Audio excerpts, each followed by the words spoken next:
Olá, pessoal! Este é um episódio especial do Cine Trabalho em comemoração ao mês da luta das mulheres, uma coprodução do TRAB 21, grupo de pesquisa do Programa de Pós-Graduação em Direito da UFRJ, e da AMATRA 1, Associação dos Magistrados da Justiça do Trabalho, no Rio de Janeiro. Eu sou Bianca Bonfim-Carelli e tomarei o lugar do Rodrigo e serei apresentadora deste episódio bônus, o último da primeira temporada.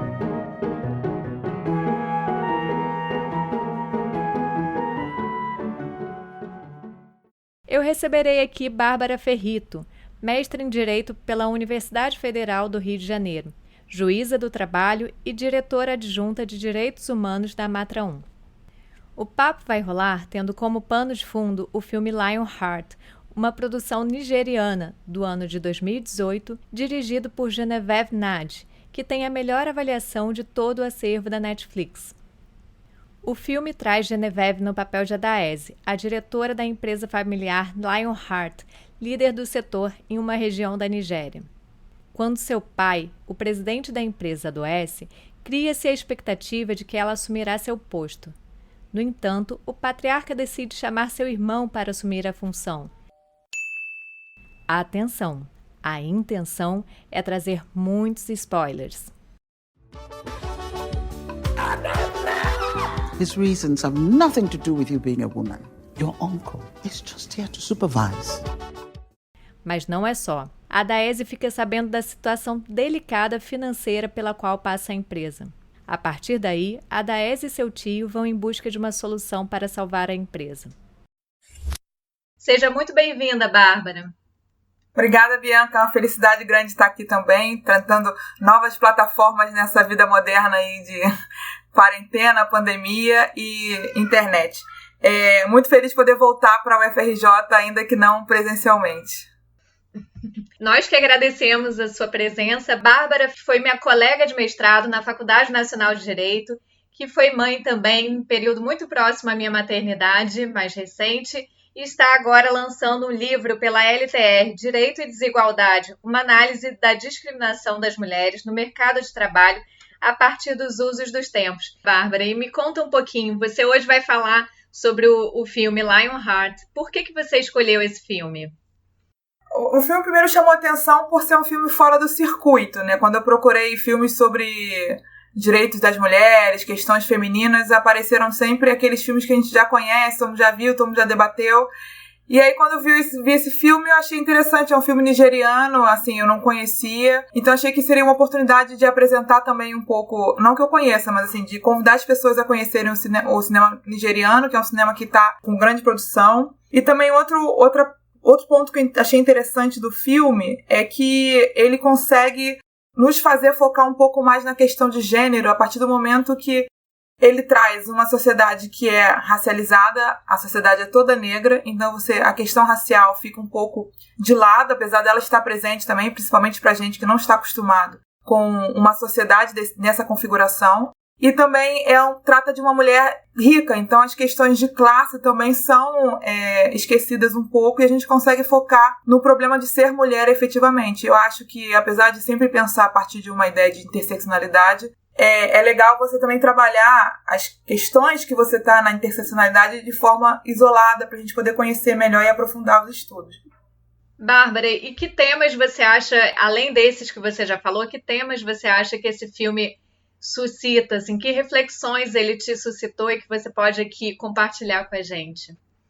Eu acho que são vários, porque, por exemplo, mesmo a interseccionalidade que eu coloquei já de forma bem rápida, se a gente pensar, muita gente acha que o fato de você ter uma classe melhor, você consegue reduzir e até anular os problemas de gênero ou de raça. E isso não é uma verdade. A gente acha que a interseccionalidade é só o intercruzamento das vulnerabilidades. Só que você continua sendo, apesar de rica, uma mulher negra, você continua sendo uma mulher, você continua sendo negra.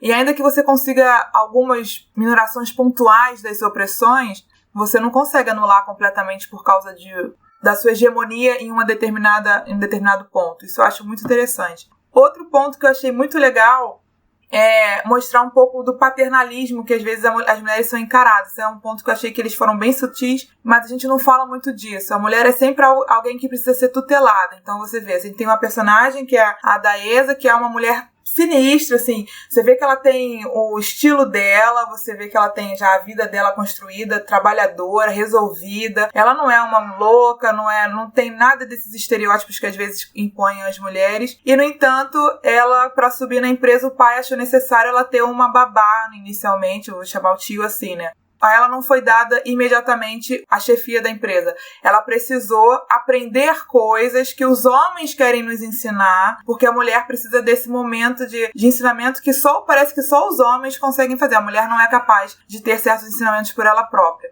E a gente vê muito isso, a gente que é do direito, na própria legislação, né? A CLT tem muito isso. A mulher é uma trabalhadora que precisa de tutela. A tutela dela é muito parecida com a do menor. Ela é quase uma trabalhadora incapaz.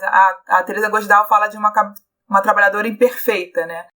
E isso mostra um pouco uma filosofia que é muito entranhada na gente, né? Assim, na sociedade. Eu acho isso interessante mostrar dessa forma no filme. Outra coisa que eu achei interessante também, e aí, voltando à pergunta anterior que eu esqueci, eu sabia que estava esquecendo um ponto, eu lembrei qual era. É porque quando a gente, por exemplo, vamos falar de mulheres negras. Eu até conversei isso com a Sayonara quando eu comecei a minha pesquisa. Mulher negra é empregada doméstica. Não tem outro destino na pesquisa acadêmica para as mulheres negras, ela não tem outros problemas. Então, quando o filme mostrou uma mulher negra com os seus problemas femininos e que não era uma empregada doméstica, eu achei isso muito interessante, porque a gente costuma ver a mulher negra só como empregada doméstica. E, por outro lado também, quando a gente vai falar de mulher, a gente fala da mulher mãe. Parece que a mulher não tem outra forma de expressão, ela não tem outro papel na sociedade, a não ser o único problema dela é a maternidade. E, mais uma vez, o filme nos traz os problemas de uma mulher é solteira, sem filhos. Então, eu acho que outra vantagem, assim, outra beleza do filme é mostrar também problemas de mulheres que são invisibilizadas. Mulheres que não têm essa opressão no trabalho tão grande como as empregadas domésticas, que não têm os problemas com filhos ou com casamento, mas ainda assim têm seus problemas e que merecem ser estudadas e vistas e ouvidas e aquilo tudo. Então, isso eu achei bem interessante, tratar de uma mulher sem filhos e mostrando os problemas dela, que ela também tem, né? Além disso, outro ponto que eu achei bem legal, pegando um pouquinho dessa questão da maternidade, do estado civil, foi a questão da conciliação da vida familiar com a vida laboral. Você vê que é uma mulher sem filhos e, no entanto, o tempo todo de dedicação dela é praticamente trabalho. Ela só trabalha. Você não a vê fazendo outras coisas, não retrata no filme que ela tem uma vida social muito ativa, que ela tem espaço para outras coisas. Ela acorda às 5 da manhã para fazer a caminhada dela. É muito cedo, né? E depois o dia passa todo ela trabalhando. Eu pensei muito sobre o quanto a mulher precisa se dedicar à vida laboral para ter um espaço e como essa questão do tempo, ela é uma exigência mesmo quando as mulheres não têm aquele problema com a maternidade e com o casamento. Então, mesmo quando a mulher é solteira, ela ainda exige dela mesma. Aí é uma exigência que você não mostra tanto da sociedade, mas ela se cobrava muito. Uma dedicação total, às vezes que os homens não precisam ter, uma vez que eles conseguem as coisas mais facilmente, porque já se espera dele. A mulher, a gente hoje em dia tem se estudado muito essa exigência de excelência que as pessoas vulneráveis se impõem. Então, assim, as mulheres não podem errar, os negros não podem errar, a gente tem que ser sempre top, top, top das coisas, porque senão nós não vamos ser vistos, nós não vamos ser ouvidos. Então, essa exigência, ela dificulta muito a conciliação das vidas, né? A gente você vê uma dedicação total para a vida do trabalho, deixando, às vezes, as outras partes um pouco de lado. O Bárbara, e ao mesmo tempo o filme também traz a mãe, né? Que a mãe parece ser a figura que está ali implicada no trabalho do cuidado familiar, né? Apesar da filha ter sido a pessoa que se projetou profissionalmente, e aí é interessante que essa projeção profissional está muito relacionada à família, então é uma dedicação profissional e afetiva, ela até fala disso um pouco no filme, né? Mas está muito relacionada à estrutura familiar. Ela é muito conectada com o pai, com a mãe, com a família, e você vê que o irmão é um pouquinho mais solto ali, né? E ele realmente tem uma leveza que não cabe à mulher, realmente, pelo que você falou. Isso eu achei interessante. E, ao mesmo tempo, ela traz a figura materna, que é, sim, a cuidadora de toda a família, né? Esse ponto que você pegou é interessante. Se você perceber, você tem uma figura da mulher que trabalha e uma figura da mulher que cuida.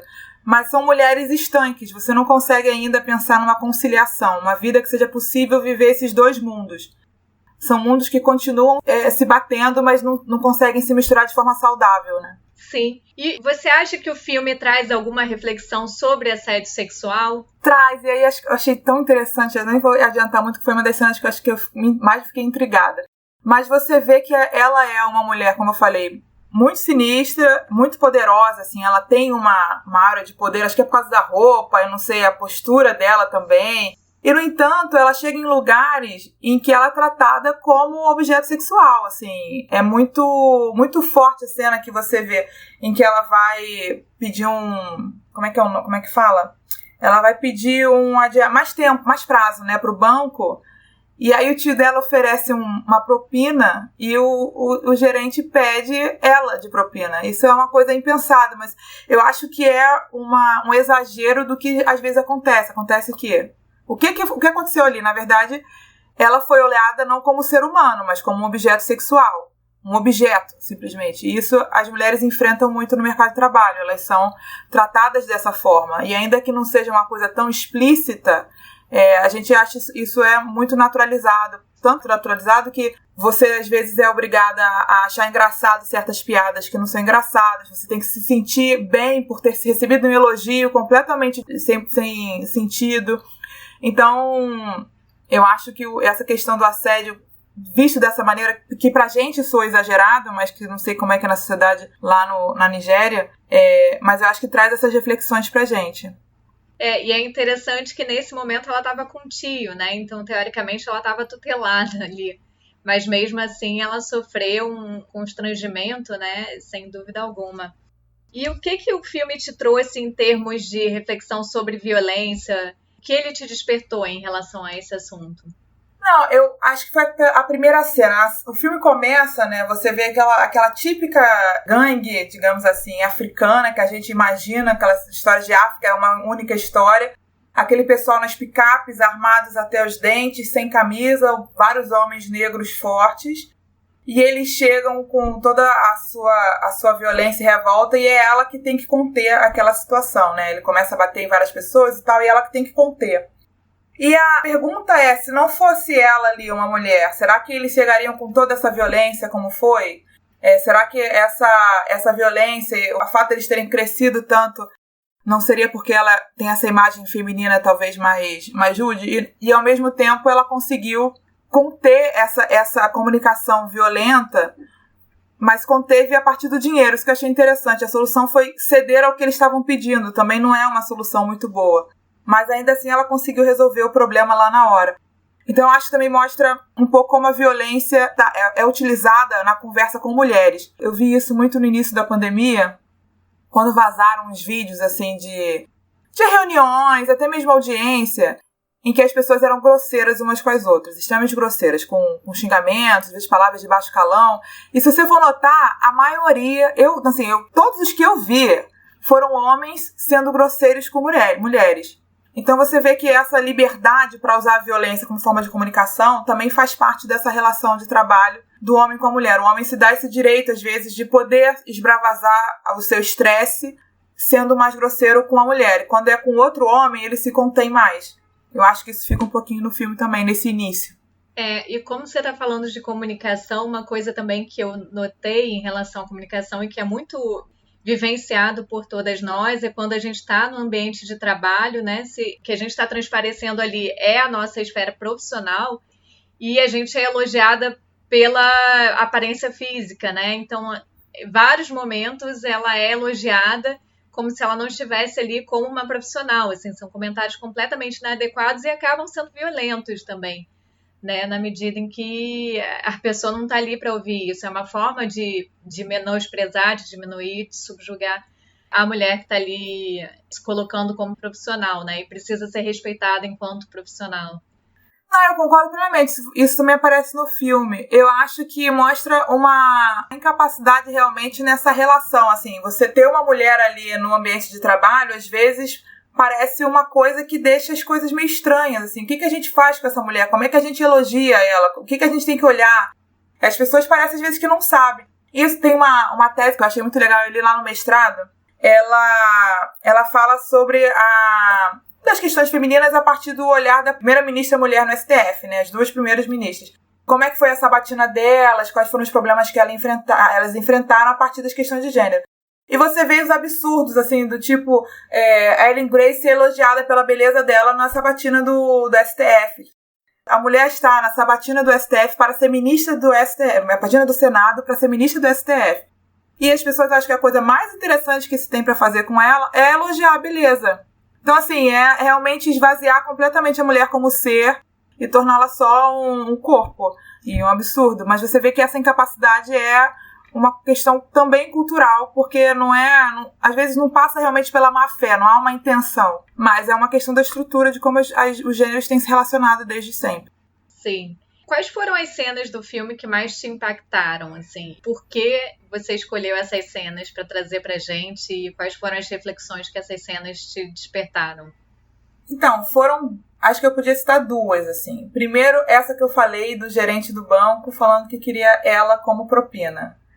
Porque a mulher, por melhor que ela seja, assim, no sentido de, por mais protegida que ela esteja, ali ela estava protegida com uma classe hegemônica, ela estava protegida com uma raça hegemônica, ela estava do lado do tio, como você bem colocou, ela segue sendo sempre vulnerabilizada pelo sexo. O sexo sempre é colocado em mesa quando a gente está numa questão entre homens e mulheres. E isso é uma coisa muito complicada, porque é sempre uma fraqueza e um medo das mulheres se relacionarem, às vezes, nesse tipo de ambiente. Isso sempre acaba afastando a gente de salas do charuto, mesas de decisão, em que a gente sabe que uma hora ou outra essa questão pode chegar. E ainda que nunca chegue, a gente sempre vai pensando que pode ser que hoje eu seja confrontada com um colega indelicado, ou sem noção, ou realmente assediador. A outra cena que eu achei também que era bem interessante, que é o contrário. O contrário não, vou explicar já o que eu quis dizer com o contrário. Na cena do gerente, ela fica chocada com o tio oferecendo propina. E aí, logo depois, eles são presos. E aí, ela oferece a propina. Ou seja, um comportamento que chocou ela antes, ela já passou a reproduzir. E eu acho isso, às vezes a gente vê mulheres que alcançam um determinado posto, uma determinada capacidade de decisão ou de poder, ao invés de elas trazerem realmente os valores que as levaram até ali, elas passam a reproduzir padrões masculinos de comportamento. Não só, às vezes, na vestimenta, até para se proteger da questão sexual, mas não só nisso, mas, às vezes, na própria decisão para mostrar que elas estão ali sem aqueles estereótipos de gênero. Então, elas estão ali e não são sensíveis, elas não são afetivas, elas não são parciais, seguindo o padrão masculino, elas são objetivas, elas gostam da imparcialidade, da neutralidade. A gente vê isso muito nas análises que são feitas das decisões das primeiras mulheres que alcançam os postos, por exemplo, no segundo grau, nas desembargadoras e tal, que são mulheres que muitas vezes se sentem forçadas a reproduzir padrões masculinos de decisão para justificar a existência delas lá e até para não desmotivar a promoção de outras mulheres para aqueles locais, na argumentação de que as mulheres são muito emotivas, que elas não conseguem decidir com imparcialidade. E então, essa reprodução de comportamentos masculinos, elas são comuns. A gente vê, por exemplo, as mulheres que são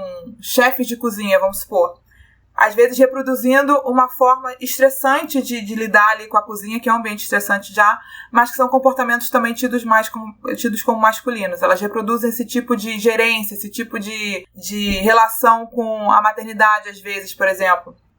Eu vi uma vez um caso de uma diretora, acho que da Yahoo, que ela engravidou e ela tirou 2 meses de licença maternidade, porque ela não queria ficar atrás dos colegas homens que estavam de olho no cargo dela, que ela tinha que mostrar serviço e tal.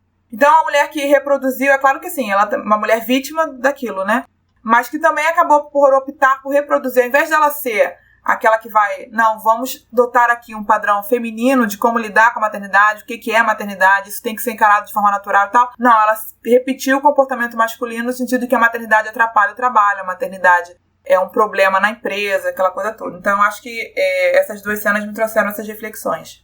E provavelmente nesse caso, se ela assumiu esse comportamento, ela com certeza esperava também que outras mulheres assumissem comportamento idêntico, né? Então iria passar a exigir de outras mulheres o mesmo comportamento. E isso a gente vê acontecendo de forma bastante frequente, realmente. As mulheres em postos de liderança, né, que têm poder de gestão dentro da empresa, elas abrem mão de diversos direitos para poder exigir de outras mulheres também o mesmo comportamento, em vez de despertar uma reflexão sobre comportamentos mais acolhedores, né, em relação à maternidade e à gestação, entendendo, inclusive, que tanto a maternidade quanto a gestação, a lactação, são questões de interesse da coletividade, né? Se você protege a lactação, se você consegue manter um bebê mamando exclusivamente durante os 6 primeiros meses, você vai ter um bebê que adoece menos, uma mãe que adoece menos, e isso vai sobrecarregar muito menos o sistema de saúde público. Então, é uma questão que é de interesse público, né, da coletividade, que seria muito importante que as empresas repensassem diversos comportamentos. Embora a gente tenha alguns exemplos pontuais de empresas que tenham esse empenho. Agora, só voltando, eu achei interessante a cena de assédio que você mencionou, como uma das que te marcaram mais em relação ao filme, mas também teve uma segunda cena, né, em relação a isso, que ela pede um empréstimo, e aí ela ia conseguir esse empréstimo. Eu não entendi muito bem qual era a relação dela com a pessoa que ela estava pedindo empréstimo, mas ficou ali subentendido que, na verdade, o que ele queria era, já que eu vou te emprestar dinheiro, então a gente vai ter aqui uma relação de alguma natureza e tudo.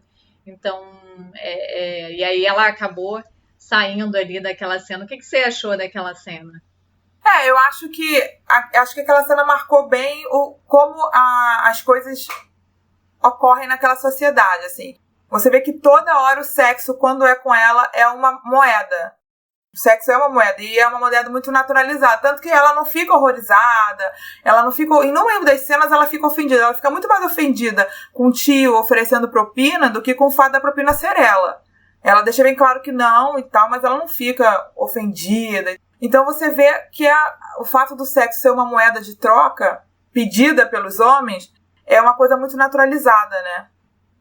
E eu achei também muito interessante que o filme é muito cheio de símbolos, né? E aí tem o pai, que muitas vezes senta a cadeira ali de liderança das reuniões da empresa e tudo, e ela fica em pé ao lado do pai, né? Tem cenas que ela não tem um lugar para ela, né? Eu acho que ele traz muitos símbolos realmente de como a mulher não tem espaço naquela mesa de negociação empresarial, naquele espaço de gestão, e o quanto ela também fica um pouco sem saber, né, como ocupar esse espaço e de que forma reivindicar esse espaço. E às vezes eu acho que até a mãe tem um momento que fala para ela: você tem que confiar no seu pai, se ele botou seu tio lá, ele tá certo, né? Então ela não tem apoio nem da mãe em relação a isso. O filme realmente é cheio desses sinais mesmo.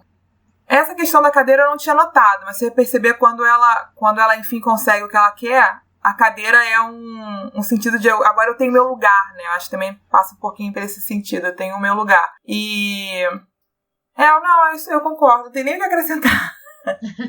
E a relação afetiva também, de fato, como você mencionou, né? O filme transcorre sem que apareça a esfera íntima dela, privada, né? Assim, só a relação dela com a família, mas parece que ela não construiu nenhuma sociabilização com amigos e não tem uma relação afetiva, e lá no finalzinho parece que vai ter um desfecho em relação a uma relação afetiva que possivelmente ela possa construir.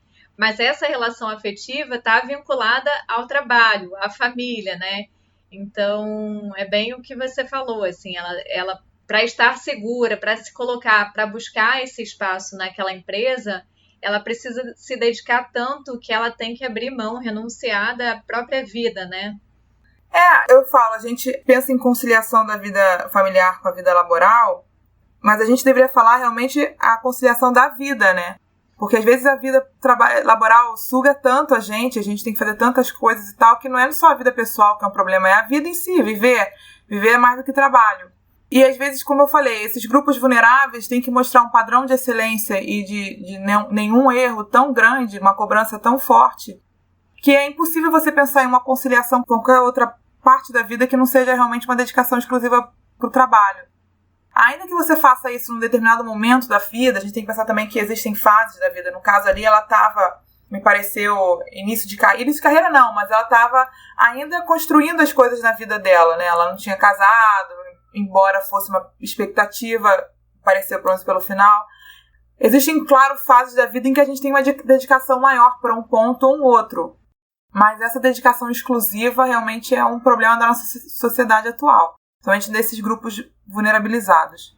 E, Bárbara, você assim, chegou a pensar a respeito do fato de que a solução para o filme é uma empresa que tem uma possibilidade ali de falir, né? E, enfim, é uma empresa familiar de transporte, né?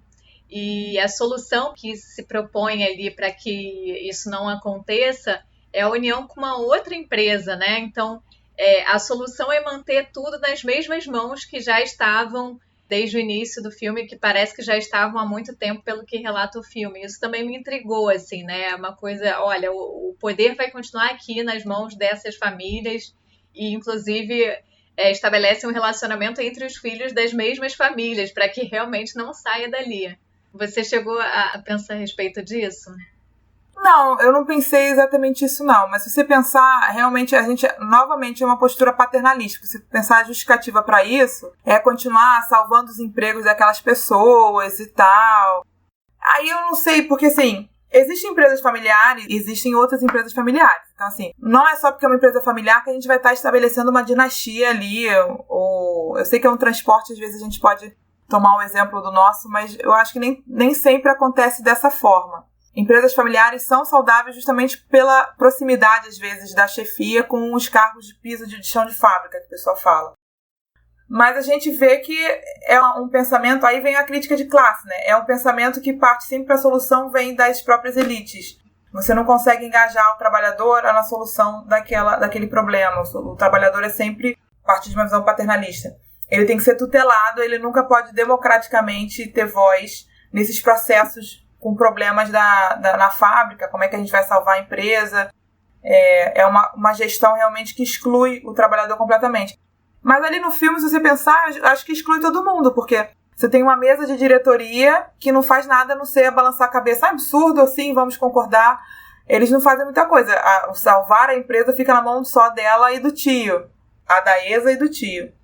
Então, assim, eu acho que tem um pouquinho dessa coisa do filme também, pro filme fluir, que nem naquela primeira cena que os caras chegam revoltados, um monte de gente armada, até os dentes, batendo em todo mundo. Ela chega e fala, não, nós vamos pagar o que você está pedindo, e eles vão embora como se nada tivesse acontecido, só pela promessa de pagamento, assim. Também não é... O filme peca, às vezes, em algumas verossimilhanças, mas a gente deixa passar pelo bem da história.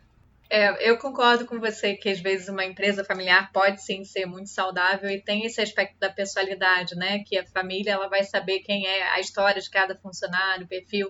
O funcionário ele é uma pessoa, ele é humanizado, ele não é apenas um número, né? Isso se perde em outras configurações empresariais e aí você tem um manejo da gestão em relação aos funcionários que é muito desumana, né?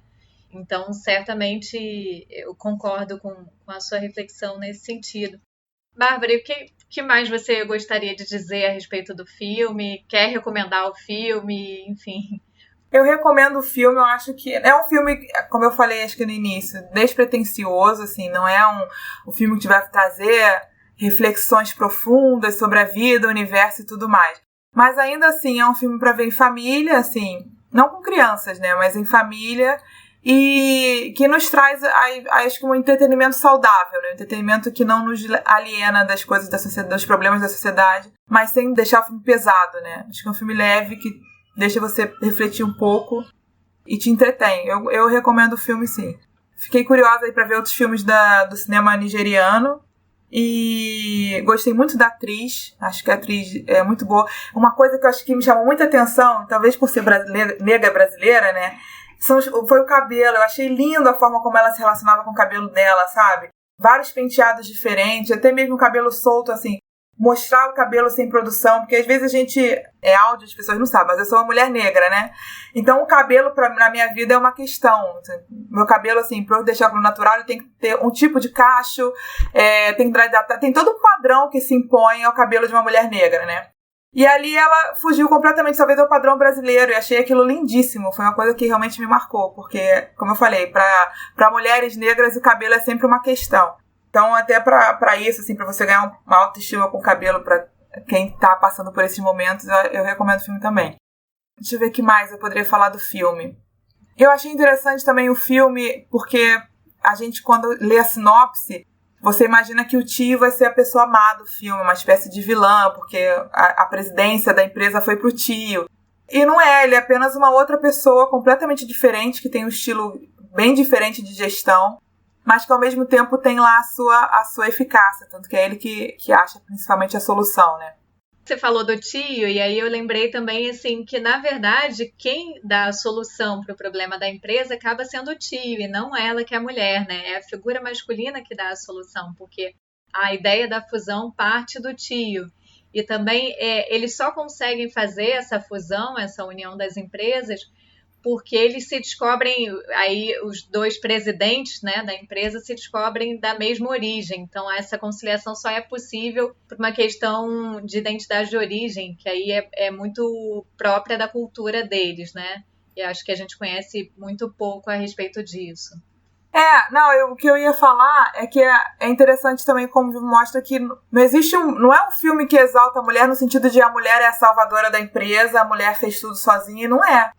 A mulher, ela teve ajuda, o filme não tira isso, e ajuda de outras formas, que realmente que a mulher precisou se apropriar, assim, se apropriar do que é bom, né? Por isso que eu falo, reproduzir o comportamento masculino, o problema é reproduzir aqueles comportamentos nocivos do homem. Aquilo que é bom, a gente pode reproduzir. Então, por exemplo, como você falou, o tio participou em vários pontos, assim, a própria ligação com a família da outra empresa decorre de uma cena em que o tio salva o filho do dono da empresa, sem saber quem ele era, né? Então o cara ia ser enganado, o tio evita que ele seja enganado, avisa que ele tá sendo enganado, ele consegue escapar daquela falcatrua que iam cometer com ele, e aí depois, quando se reencontram, se descobre que ele é, na verdade, o filho do dono da empresa que eles querem fazer a fusão. Então eu acho que isso mostra também outras formas de gestão que não a feminina, que também não pode ser desmerecida, porque às vezes a gente vê um filme de mulher em que parece que só o que a mulher faz presta, só o que os homens são todos meio... Às vezes tem uns filmes que falam assim, o filme é feminista, os homens são todos bobões, patéticos, que ninguém leva a sério. Eu falei, não, isso aí também eu não tô falando que os homens são todos assim, ser feminista não quer dizer que os homens são inferiores. Então eu acho legal porque mostrou vários tipos de força, né? Os homens são fortes também na sua maneira e tal. Eu achei isso interessante. Achei rico. Sim, e é interessante também porque a mulher, né, a personagem feminina ali, protagonista do filme, ela inicialmente não acata, não aceita a sugestão do tio, o próprio pai também, que é o presidente da empresa, tem alguma resistência em relação a essa sugestão dele e tudo, mas aos poucos vão todos pensando em várias sugestões, várias possibilidades, e vão conseguindo evoluir e chegar a um consenso, né, e buscam essa solução. Mas eles passam por várias tentativas até aceitar que essa seria a sugestão mais viável. E aí é dado o espaço também, realmente ela não é invibilizada nem diminuída a tal ponto de achar que qualquer coisa que ela pense em termos de solução para aquele problema seja inválida. O espaço para ela tentar essas soluções todas é dado. Ela faz todo esse percurso, todo esse caminho. O Tim em nenhum momento fala, sabe, nem precisa tentar, não vai dar certo. Não, ele acompanha, né? Ele apoia, dá o suporte. E realmente, nesse sentido, é interessante que não é um filme maniqueísta, de fato. Eu acho bem plural, né?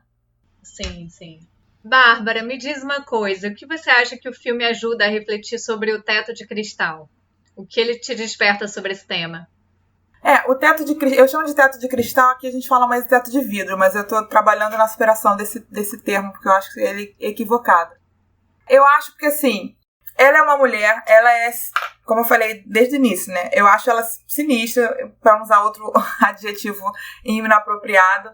E, no entanto, ela é ameaçada na promoção dela por um cara que só faz as coisas erradas, um engenheiro lá de sei lá o quê, super inexpressivo, e não consegue o cargo de imediato. Então, apesar de não ser um caso clássico de teto de cristal, porque no teto de cristal as mulheres realmente não alcançam os cargos de liderança, eu acho que passa um pouco pela questão da dificuldade que é a ascensão das mulheres. Então, mesmo numa empresa familiar, em que ela é a pessoa mais dedicada na empresa, o irmão dela é um cara que não tem nada a ver com a empresa, tá trabalhando em outra área, músico e tal. Não, músico não, ele é diretor de filme, né? Não sei exatamente o que ele faz, ele é artista. E mesmo nesse tipo de contexto em que a grande concorrência dele na empresa é um cara que só faz furada, ela não tem a certeza, não tem aquela confiança de que ela vai ser promovida. E ela tem que passar por uma espécie de estágio de tutela contígua para ser promovida. Então eu acho que o filme também mostra um pouco como essa ascensão na carreira para as mulheres não é algo natural, não é algo sem obstáculos, né? Você precisa de muito esforço para conseguir alcançar os postos mais elevados. E também, outra coisa, o fato da mesa diretora também ser formada especialmente por homens, também indica que não há isso na sociedade nigeriana. Você tem ali um teto de cristal, uma dificuldade. Por isso que eu assustei. Não é o tema central, mas são coisas que você pode refletir um pouco. Eu acho que o filme ele faz muito bem um retrato, no sentido. Quase nenhuma dessas questões que nós abordamos aqui é a central do filme. Na verdade, acho que nenhuma delas é a central do filme. E, no entanto, ele mostra como a sociedade opera a partir desses signos da dificuldade da conciliação da vida laboral com a vida pessoal, do teto de cristal, da reprodução de comportamentos masculinos, do assédio. Então, acho que o filme também é interessante por causa disso, porque você consegue ter reflexões, ainda não é um filme pesado. Não é pesado porque essas reflexões que ele gera não estão no centro. Então, se você quiser se alienar um pouquinho, você vê o filme e não reflete sobre nada. Mas, ao mesmo tempo, ele te dá a oportunidade de se alimentar um pouquinho, de alimentar um pouquinho a alma com essas reflexões, eu acho. Bárbara, me explica um pouco por que você acha que esse termo teto de vidro deve ser superado e por que o mais correto seria, o mais adequado seria usar a expressão teto de cristal? Eu não acho, assim, o mais adequado. Dos termos que eu achei, foi o que eu achei mais interessante. É porque o teto de vidro, ele é uma tradução do termo em inglês, né? Glass ceiling, né? Então é uma tradução literal desse termo. Só que no Brasil, a gente já tinha a expressão teto de vidro para indicar que a pessoa tem uma vulnerabilidade. Então, cuidado, seu teto é de vidro. Então, ele já tem um sentido na nossa cultura, essa expressão, que não é esse mesmo. Então, acho que gera uma confusão. E aí, quando eu fui estudar lá na Espanha, eles lá usam a ideia de teto de cristal, que eu acho que é uma coisa que a gente não tem essa expressão e que alcança o mesmo sentido, aquele obstáculo invisível que impede que a mulher ascenda aos topos das carreiras. Então, eu sugiro, sempre que eu posso, eu falo em teto de cristal para evitar essa confusão com esse outro termo que é o teto de vidro. Bárbara, muito obrigada. Foi um prazer enorme te receber aqui para falar sobre filme, para a gente refletir um pouco sobre a desigualdade de gênero nesse mês de luta, né, por conquista de direitos e de igualdade entre mulheres e homens. Então, foi um prazer enorme te ter aqui. Obrigada pela sua contribuição e espero que todos possam ouvir. Espero que todos também possam buscar lá no Cine Trabalho outros episódios, que todos são excelentes e os filmes também muito bons. E fica aqui o meu convite. Obrigada, Bárbara. Obrigada, Bianca. Um abraço. Com este episódio, encerramos a primeira temporada do Cine Trabalho. O Cine Trabalho é uma produção do TRAB 21, grupo de pesquisa vinculado ao programa de pós-graduação em Direito da UFRJ. No nosso blog www.trab21.blog você encontra notícias, artigos e outras produções feitas pelos nossos integrantes. Eu sou Rodrigo Carelli, professor coordenador do grupo de pesquisa e apresentador deste podcast. A montagem e produção executiva do programa é de Ingrid Figueiredo, integrante do grupo. Até a próxima temporada.